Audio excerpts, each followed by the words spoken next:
தமிழ் மொழி காத்த தலைவனையா,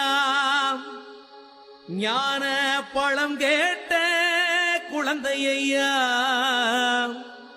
அப்பனுக்கு பாடம் சொல்லி ஆறுபடையாட்சி செய்யும் ஏசாமி முருகனையா. வெற்றிவேல் முருகனுக்கு.